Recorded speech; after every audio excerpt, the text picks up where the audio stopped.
Vas-y, c'est bon. Bonjour à tous.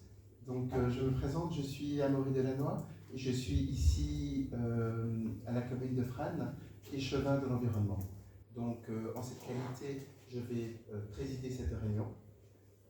Donc, cette réunion se fait dans le cadre du permis d'environnement de classe 1 qui est demandé par monsieur Thomas Lombard et elle est préalable à l'étude d'incidence.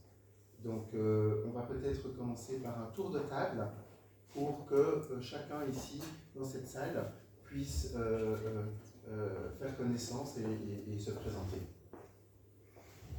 Bonjour, mon nom est Robert Pissot, je suis représentant du bureau Eureco qui va être chargé de la réalisation d'études d'incidence du projet de M. Lombard. Bonjour à tous, donc moi c'est Berthaud Angeline, agent administratif en charge du dossier donc à la commune de Frasnes.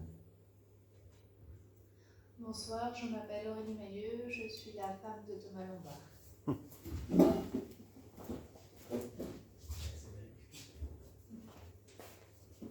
Bonsoir, Luc, l'architecte. Je suis papa.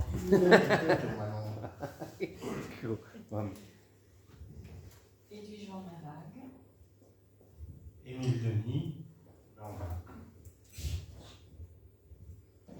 Et moi, c'est Thomas Lombard, le demandeur.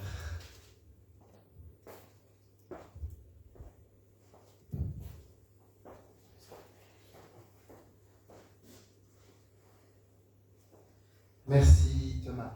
Donc avant de commencer la présentation du projet, donc en fait cette réunion se fait à l'initiative du demandeur. Hein. Donc ici la commune est là pour, nous sommes les hôtes de la réunion et nous en assurons le bon déroulement. Mais elle se fait donc à l'initiative de monsieur Lombard et elle est là pour permettre à l'auteur de projet de présenter justement son projet et permettre au public présent de s'informer et d'émettre ses observations et ses suggestions concernant le dit projet. Donc, l'auteur de projet mettra en évidence les points particuliers qui pourraient être abordés lors de l'étude d'incidence, hein, parce que cette étude est justement préalable à l'étude d'incidence, et présenter des alternatives pouvant raisonnablement être envisagées par le demandeur afin qu'il en soit tenu compte lors de la réalisation de l'étude d'incidence. Donc là, ça pourrait provenir de réactions du public ou des riverains présents. Donc, vous voyez que cette réunion est enregistrée. La raison de l'enregistrement, c'est la rédaction du procès-verbal et c'est aussi pour la suite de la procédure, une question probante, hein, donc pour faciliter et pour se rappeler exactement la teneur de ce qui a été dit. Donc je vous demanderai, si vous désirez prendre la parole, de vous signaler, et puis on vous passera le micro, pour éviter qu'il y ait des propos qui soient tenus et qui ne puissent pas être clairement repris dans le procès-verbal. Donc, nous avons ici une feuille de présence que nous allons faire passer. Donc ça fait partie de la procédure. Donc je vous invite chacun à mentionner vos noms et prénoms, votre adresse postale et votre adresse mail, pour qu'éventuellement on puisse aussi vous contacter et vous adresser la copie du procès-verbal. Donc, il n'y a pas beaucoup d'intervenants, vous avez indiqué vos noms et prénoms, mais n'hésitez pas, au moment de la prise de parole, de réindiquer au cas où la personne qui dresse le procès-verbal ne l'aurait pas entendu, vos noms et prénoms au moment de la prise de parole. Donc, je vais passer maintenant la parole au demandeur par l'intermédiaire de son architecte pour présenter le site et le projet.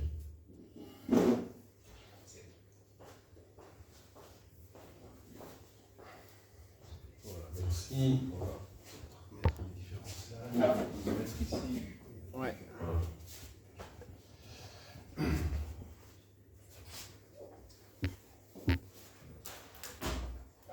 Comme on l'a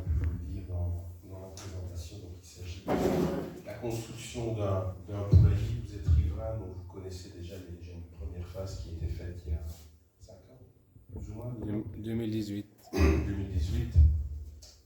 Et donc vous en connaissez aujourd'hui les côtés positifs et peut-être les côtés négatifs. Ce qu'il faut savoir, c'est qu'il y a une demande vraiment importante d'œufs en Europe, surtout en Belgique, et la Belgique malheureusement est en déficit de production d'œufs. Il faut savoir que, pas des études, mais de ce que j'ai pu un peu tapoter et regarder ce qu'on trouve un peu partout, on est de l'ordre, on ne produirait que à 48% de la demande d'œufs en Belgique. Tout le reste vient de Pologne, Roumanie, même les œufs bio viennent de Pologne et de Roumanie, donc ils sont certainement bio dans la production là-bas. Quand ils arrivent chez nous en ayant fait 3 ou 4 000 km en camion, je ne sais pas s'ils sont encore bio, mais enfin, ça c'est un autre débat. Et donc c'est ça en fait qui quelque part a poussé la famille Lombard à vouloir construire un deuxième poulailler. Alors ce qu'il faut savoir dans la procédure, c'est que le premier poulailler, vous n'avez pas eu droit à toute cette information, parce qu'il y a toujours 2 volets. Il y a le volet environnemental et il y a le volet urbanistique. Je suis architecte, donc je dessine le bâtiment, et puis il y a M. Bissot qui va plutôt gérer la partie environnementale. Alors, il y a 3 classes au niveau environnemental. Classe 3, petite exploitation. Classe 2, moyenne. Chose qu'il y a eu lors du premier dossier. Là, il y a eu une publicité, mais en tout cas pas des réunions, pas une étude d'incidence et pas une réunion d'information comme vous l'avez ici. Et puis ici, quand on cumule finalement les activités, à un moment on arrive dans ce qu'on appelle une classe 1, et cette classe 1 exige tout ce qu'on fait aujourd'hui et une étude d'incidence. Et le côté positif d'une étude d'incidence, c'est que finalement, on n'écoute pas un architecte, un responsable de l'environnement, un client qui dit que tout est beau, que tout est rose. Au contraire, il y a des spécialistes qui vraiment se penchent sur études d'odeur, études de bruit, et donc ça vous permet de vraiment savoir si oui ou non ce qu'on raconte, c'est la vérité. Et donc ça permet quand même aux différents riverains de savoir si oui ou non ils seront impactés ou pas par ce projet. Donc ça, je crois que c'était quand même important à signaler avant de vous montrer quelques images qui sont des images que vous connaissez, puisque vous connaissez le bâtiment actuel. Donc la famille Lombard, le poulailler que vous connaissez actuellement avec le petit chalet en bordure de rue. La situation, donc la ferme familiale qui se situe ici, et puis vous avez le premier poulailler qui est implanté avec son chalet, et donc le nouveau bâtiment va se situer dans cette zone-ci. Alors pourriez-vous dire, mais pourquoi finalement on ne met pas les 2 bâtiments l'un à côté de l'autre, pour essayer un peu moins de se dépencher. Ce qu'il faut savoir, c'est que les réglementations par rapport à ça, le type 2 et d'élevage que Thomas fait, c'est qu'il faut des parcours pour les poules, et donc il faut des distances entre les parcours, donc distance entre les bâtiments. C'est aussi, quelque part, aussi une raison sanitaire. Ça veut dire que si à un moment un des poulaillers devait subir, comme on l'a déjà connu, des maladies, que ce soit dans les poules ou dans le bovin ou le porcin, le fait d'avoir une distance permet en fait d'intervenir assez rapidement pour éviter finalement que la maladie ne passe d'un côté à l'autre. Ça se fait également même dans les pommes de terre aujourd'hui. Une vue un peu zoomée, mais bon, vous connaissez, je ne vais pas vous décrire, vous êtes riverain, vous connaissez les lieux parfaitement. Et donc voilà l'implantation du nouveau bâtiment. Je vous rappelle, la ferme familiale, étable, le fameux poulailler, et puis voilà ici, le deuxième poulailler que l'on retrouve ici, pour un peu mieux le situer dans la rue. De ce côté-ci, on a simplement ici une seule habitation, et donc on trouvait intéressant aussi, en tout cas par rapport à ce riverain, je ne sais pas si c'est vous, en fait de ne pas avoir le bâtiment qui vienne juste en face, et donc ça permet de garder pour cette habitation aussi une perspective de part et d'autre, et de ne pas se retrouver avec un bâtiment, une barre vraiment face au bâtiment. Alors, exactement le même gabarit en hauteur, en largeur. La seule chose, c'est qu'aujourd'hui, vous verrez que ce bâtiment-ci est un tout petit peu plus long que celui-ci, puisqu'on lui ajoute ici une travée de 18 mètres pour y mettre des techniques encore tout simplement plus performantes. Quelques vues d'intégration. Donc, vous retrouvez ici donc, le projet. En fait, ce que vous connaissez, c'est la même chose, tout simplement qu'on duplique, un tout petit peu plus long.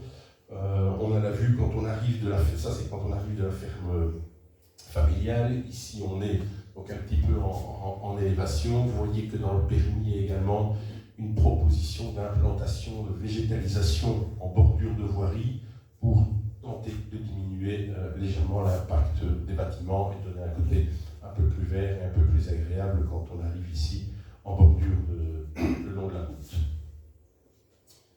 Autre perspective, là on aperçoit le bâtiment existant, et ça c'est le nouveau bâtiment, les deux maisons qui se situent vraiment entre les deux implantations qui sont en face.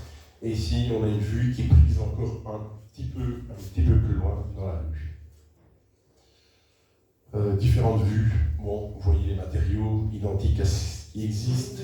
Façade arrière, vous voyez façade arrière, un volume un petit peu plus prédominant pour reprendre l'ensemble des fientes. Alors une intégration dans le paysage, donc en fait on profite quand même d'un dénivelé du terrain pour encaisser légèrement le bâtiment, en fait ce qui diminue son impact. Toujours pour resituer, bâtiment existant, les deux maisons qui sont situées donc dans l'axe entre les deux bâtiments, et on aperçoit de loin ici la ferme familiale, et donc ici une proposition de plantation d'arbres, d'essence encore à déterminer. On aura peut-être des suggestions à ce niveau-là. Alors ici on rentre dans la ferme, l'étable, le bâtiment existant, et donc on aperçoit ici de loin là-bas donc le poulailler. On recule pour voir différentes perspectives. En tout cas en matière d'architecture et d'implantation, s'il y a des questions, je pense qu'on fera l'ensemble par la suite. Merci. Merci beaucoup, Monsieur Moulin.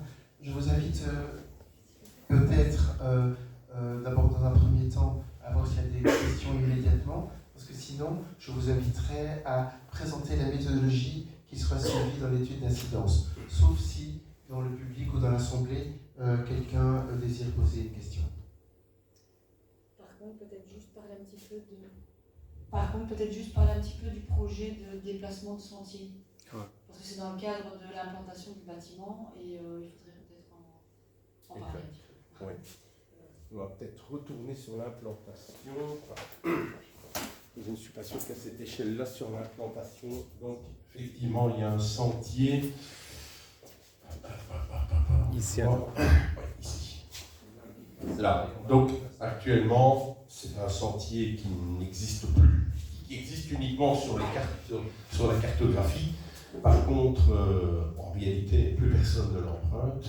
Et donc, simultanément au permis d'environnement, au permis d'urbanisme, il y aura également une demande de modification du déplacement de sentier. Il ne sera toujours pas plus utilisé qu'il ne l'est aujourd'hui, puisque dans les faits, il n'existe plus, en tout cas à la promenade. Et donc ce sentier qui traversait le bâtiment, il y a une procédure donc, qui est entamée dans le cadre du dossier pour dévier, ce qu'on appelle une déviation du sentier.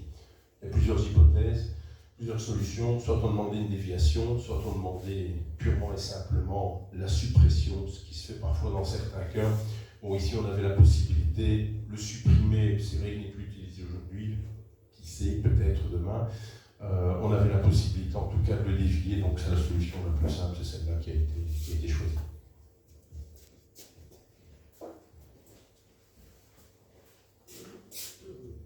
Merci beaucoup. Donc, pour suivre la présentation du projet, peut-être est-ce que Thomas ou l'une des personnes présentes ici peut présenter la méthodologie qui sera suivie dans l'étude d'incidence. Ça c'est... Merci, c'est moi qui vais prendre la parole donc un instant pour parler un peu de cette étude d'incidence. Alors M. Moulin vous l'a dit, c'est un projet qui est soumis à étude d'incidence. Donc c'est une procédure différente de la procédure qui a eu lieu pour le premier bâtiment. pourquoi est-ce que ce projet fait l'objet d'une étude d'incidence? Simplement parce que, comme on l'a dit, on dépasse un certain seuil en termes de nombre de volailles. Donc il faut savoir que, en termes de permis, les deux poulaillers ne sont pas considérés de manière séparée. Donc la région wallonne et la législation considèrent que c'est un établissement qui fait un tout, donc il doit être considéré dans son ensemble. Et donc on a une analyse groupée, non pas du nouveau poulailler, mais du poulailler projeté et du poulailler existant. Et quand on considère les deux élevages, on est au-dessus du seuil de 25 000 animaux. Alors ce seuil, c'est un seuil qui est simplement fixé par la législation. Donc comme M. Moulin l'a dit, il y a des établissements de classe 1, de classe 2, de classe 3 qui sont définis par la législation wallonne et qui, sur le secteur agricole, sont définis par rapport au nombre d'animaux. Donc ici, on a un projet qui, dans sa globalité, avec le nouveau poulailler, va être en classe 1 et doit donc faire l'objet d'une étude d'incidence. Alors, quand est-ce que cette étude d'incidence est réalisée? Cette étude d'incidence, elle est réalisée avant même de déposer le projet. Donc, il est très important aujourd'hui de retenir qu'on vous a montré ici des implantations, on vous a montré des simulations du bâtiment qui était projeté, mais actuellement, il n'y a encore aucun dossier de demande de permis qui est déposé. Donc, la réunion d'information préalable d'aujourd'hui, elle sert à exposer directement les intentions du demandeur de manière à ce que tout le monde soit au courant du projet qui est à l'étude. Et l'étude d'incidence, elle est réalisée avant que ce projet ne soit déposé, donc dans les prochaines semaines et les prochains mois après la tenue de cette réunion d'aujourd'hui.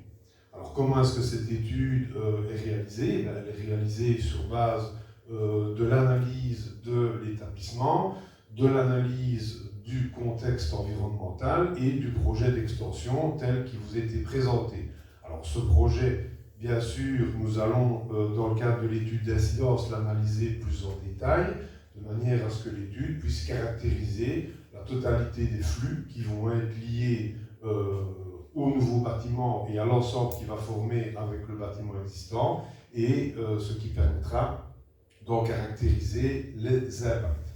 Alors, il faut savoir que pour réaliser ces études d'incidence, nous devons être agréés, donc le bureau que je représente aujourd'hui est agréé en région wallonne pour réaliser ce type d'études. Donc ça veut dire que les études d'incidence, comme M. Moulin l'a dit également, c'est une vision extérieure, c'est une espèce d'audit sur le projet qui va se terminer par une série de recommandations.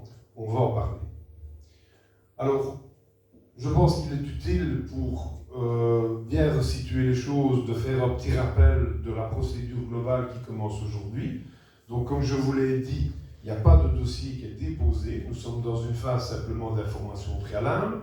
Où est-ce que cette phase se situe? Elle se situe tout en haut de la procédure. Donc, on a un demandeur de permis qui va déterminer un projet. Ce projet est soumis à une étude d'incidence, donc il doit faire appel à un bureau d'études agréé comme le nôtre, et il doit directement faire une information préalable de la population, c'est-à-dire la réunion à laquelle vous assistez aujourd'hui. Cette procédure va permettre de récolter ou pas un certain nombre de remarques.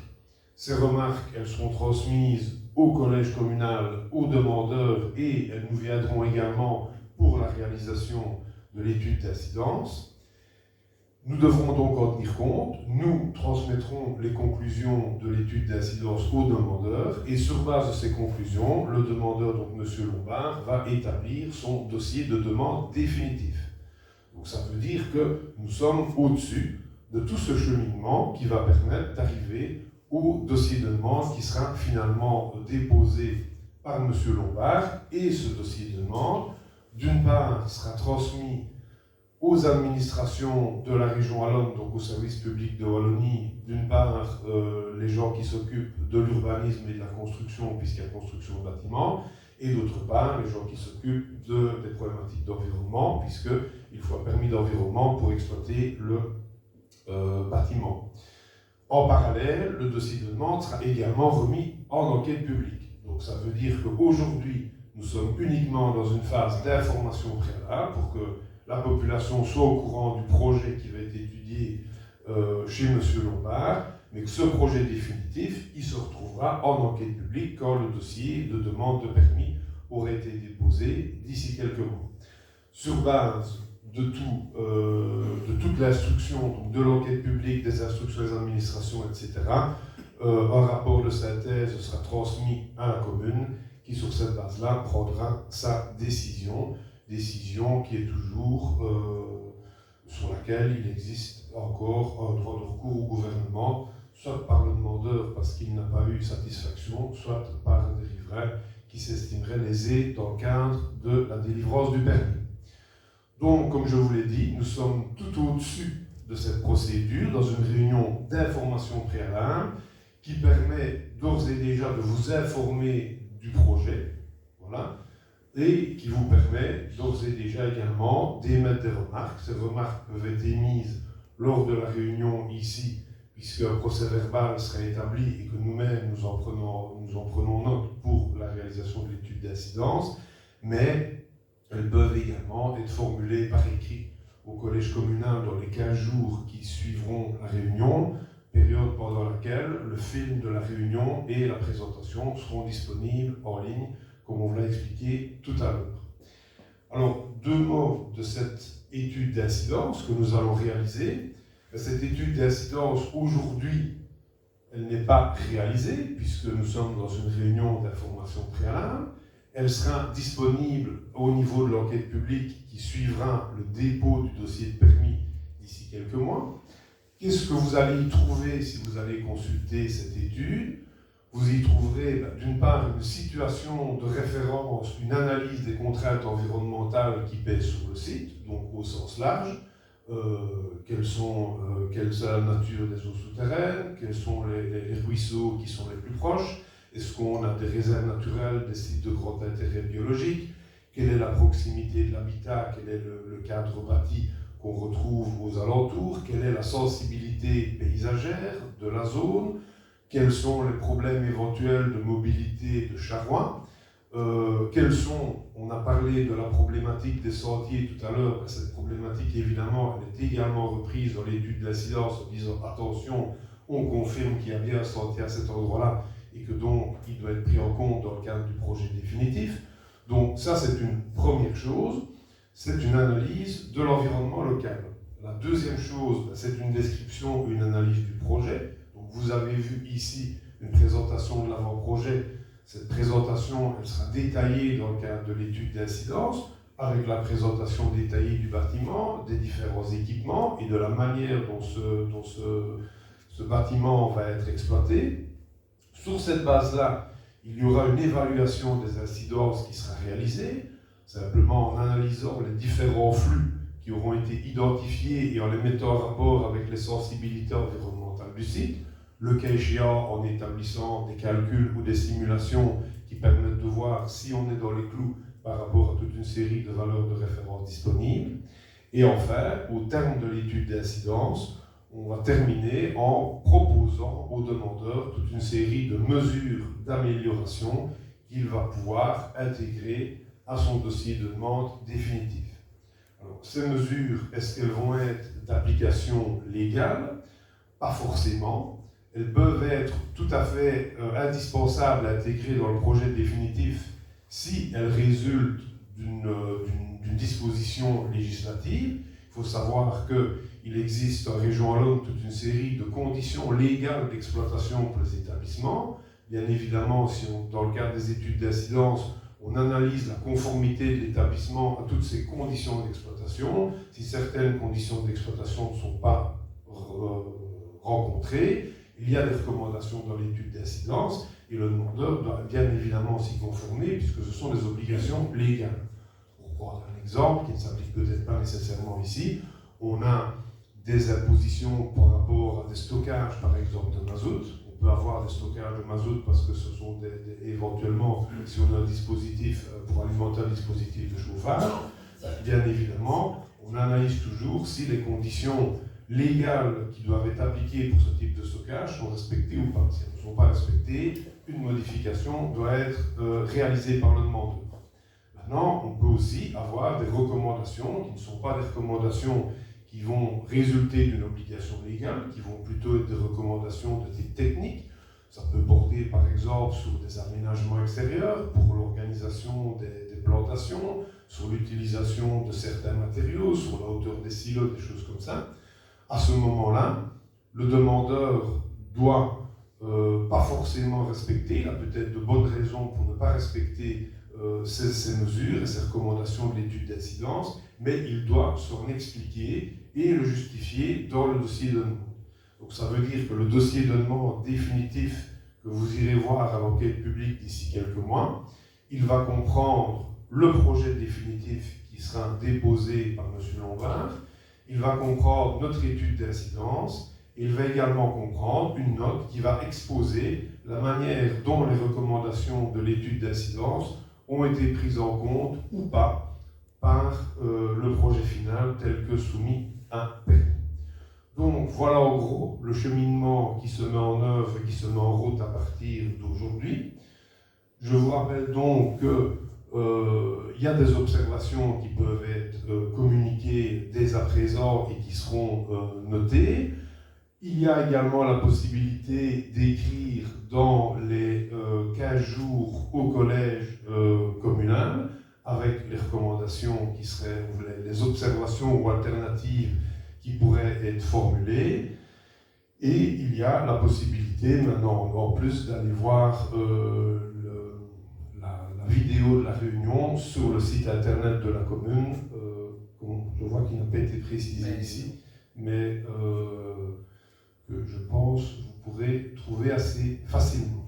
Donc voilà, ça c'est ce qui concerne la procédure qui va se mettre en œuvre aujourd'hui. Et je suis à votre disposition, tout comme le demandeur et M. Moulin, pour des questions. Voilà.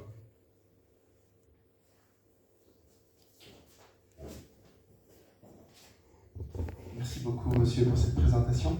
Donc, je m'adresse maintenant aux riverains présents pour savoir si vous voulez prendre la parole pour émettre des remarques, poser des questions et mettre des suggestions par rapport au projet.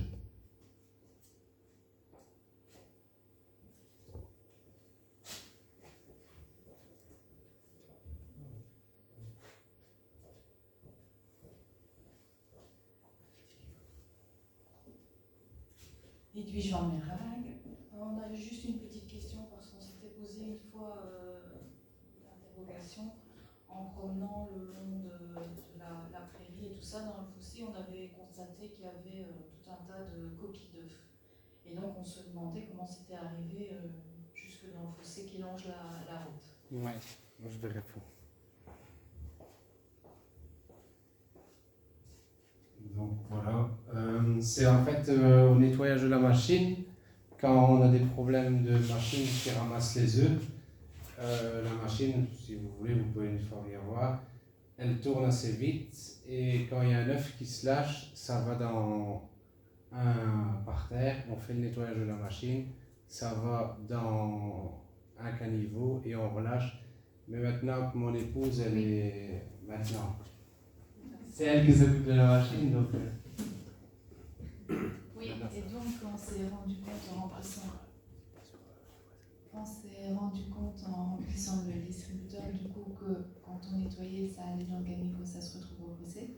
Et donc maintenant ce qu'on a fait, c'est on a mis en place des bacs en dessous des endroits critiques de la machine, bacs qu'on vide à la main avec un seau et donc après les coquilles se retrouvent au fumier. De manière à ce que ça ne se reproduise plus. Et au bon temps, on a déjà dit qu'on allait essayer de curer un petit peu ce qui restait, parce qu'on a déjà essayé de mettre, pour le moment c'est inaccessible de mettre, on avait pensé du vinaigre pour le dissoudre, mais ça ne marche pas, donc il faudra attendre le bon temps et essayer avec la grue de nettoyer ce qui reste, parce qu'il y a déjà une partie qu'on a su avoir, mais il reste une partie qu'on n'arrive pas à avoir, quoi. Donc maintenant, oui, on a mis en place des bacs pour y remédier.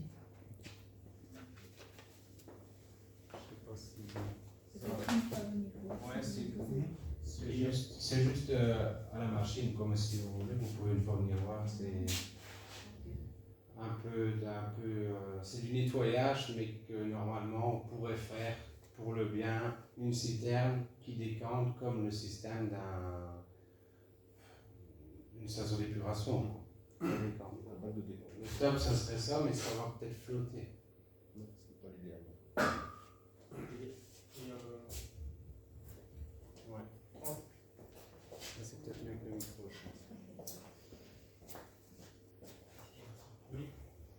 Émile, en station d'épuration, il n'y a rien de prévu à ce niveau-là, ni pour les eaux usées. Pour le nettoyage. Pour le nettoyage qui se fait tous les 20 mois, on va dire que les poules sont arrivées le 2 janvier l'année passée, ils partent le 18 août ou le 15 août. Il y a une fois le nettoyage qui se fait pendant une semaine. Alors pour le nettoyage, les eaux ils sont repoussés tous dans le fond, dans un caniveau, au qui va là une citerne, et ça peut être pompé et rejeté sur les champs.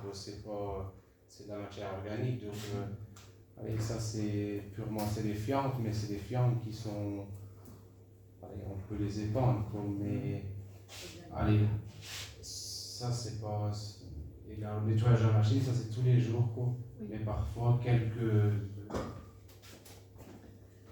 Le nettoyage de la machine, c'est tous les jours. Et donc maintenant, il y a les bacs, donc il y a le sol à nettoyer. Et donc c'est comme si vous nettoyez votre garage ou c'est simplement de l'eau. Et alors on racle, quoi.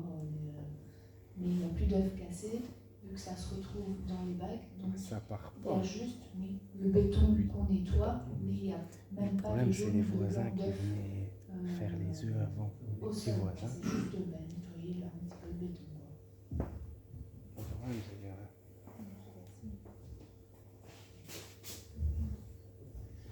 Est-ce que vous avez d'autres questions, observations? Si ce n'est pas le cas, ok, d'accord. Donc je pense qu'on peut clôturer la réunion, sauf s'il faudrait encore émettre quelques remarques, Madame Berthoud.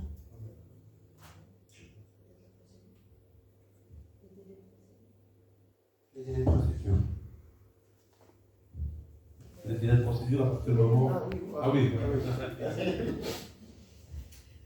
Voilà, donc à partir du moment où le dossier sera déposé, dans les 3 jours, on doit le transmettre donc, aux fonctionnaires techniques qui gèrent le volet environnement et aux fonctionnaires délégués qui gèrent le volet urbanisme. Eux ont 30 jours pour déclarer si le permis est complet. Si c'est le cas, à ce moment-là, on va lancer l'enquête publique qui durera 60 jours. Si jamais le dossier est incomplet, à ce moment-là, le demandeur a 6 mois pour soumettre les compléments.